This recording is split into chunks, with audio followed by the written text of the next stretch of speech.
Hey gang, what's up? It's the Raz Man with the Man's Reality.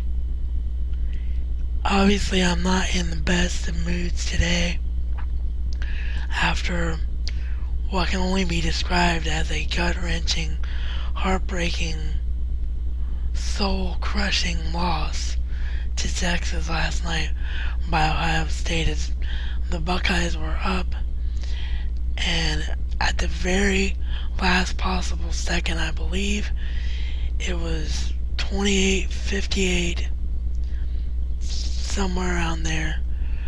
At any rate, it was the very last possible moments of the fourth quarter. Texas gets a touchdown pass from Colt McCoy to win the Fiesta Bowl.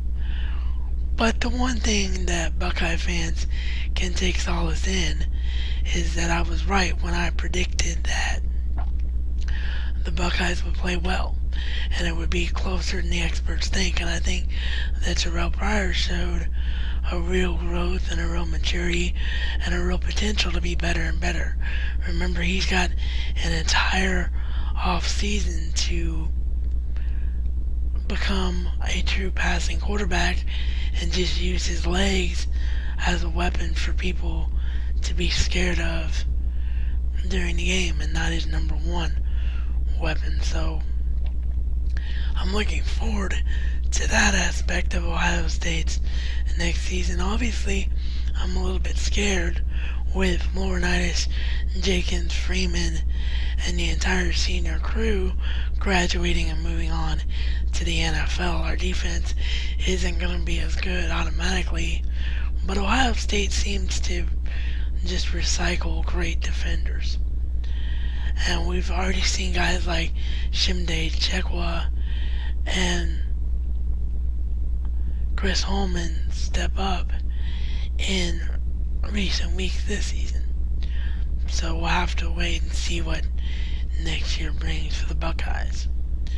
Last night, Monday Night Raw, not going to go over the entire show, but one thing that was blatantly obvious to me is that this whole time I thought that both TNA's program Impact on Spike TV as well as WWE's Friday Night SmackDown were coming through to my TV in HD because I had an HD TV and they look better than when the two programs were broadcast in standard def. However, I now don't believe that to be the case because I've gotten one WWE pay-per-view at my house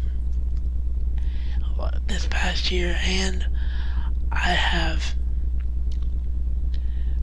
now seen Monday Night Raw in HD on the USA Network, and two things happen. One, it's automatically in widescreen format, and two, you have the WWE HD logo at the top of your screen. So there is a difference between the HD broadcast and the non-HD broadcast. It's hard to tell sometimes with 1080i because it is the lowest form of HD, but I could see a definite difference last night.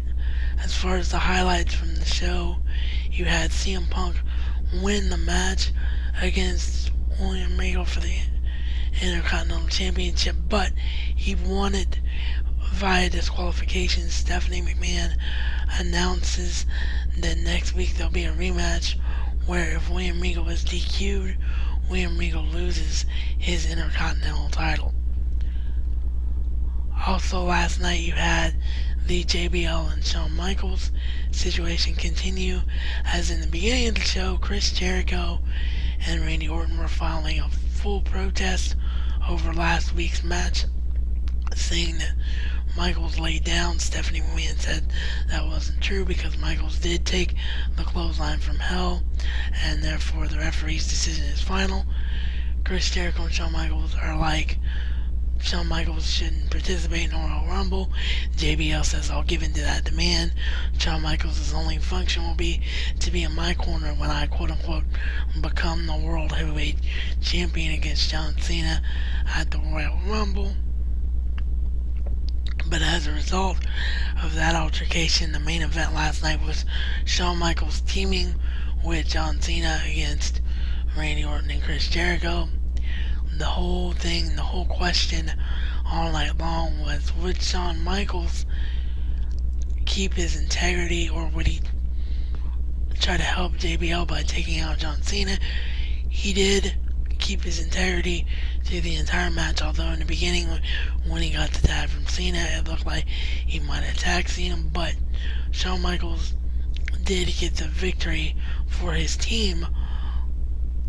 And then JBL announces that he talked to Stephanie McMahon, and next week it'll be John Cena versus Shawn Michaels with JBL in his corner. So this whole tag match will continue. Also, the big story out of Monday Night Raw last night was that Chris Jericho sent that protest to both Stephanie McMahon and Vincent Kennedy McMahon, and Mr. McMahon will be making a return to Raw in 2 weeks. So it'll be very interesting to see what happens between Stephanie and Vince, possibly Shane, who knows. Today's DVD review, or rather Blu-ray review, again, all that bits die hard, I apologize, but today's Blu-ray review is Fred Claus. For those of you who had not seen this movie, again, I'm not going to go over the entire plot line unless my audience asks me to, because I don't want to spoil films for people that haven't seen it. But this is a story about Santa having a brother named Fred, which is obviously a very different take on what we've seen in past holiday films.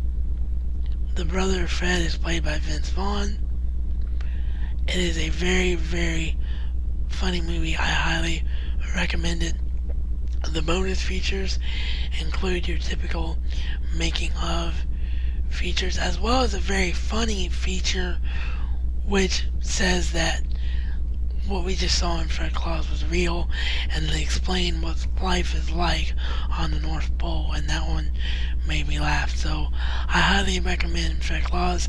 Again, as I said in yesterday's review, if you can get it on Blu-ray, it'll be better, but if you have to get it on DVD, go ahead and pick it up. It is a very funny movie if you like Vince Vaughn and Paul Giamatti.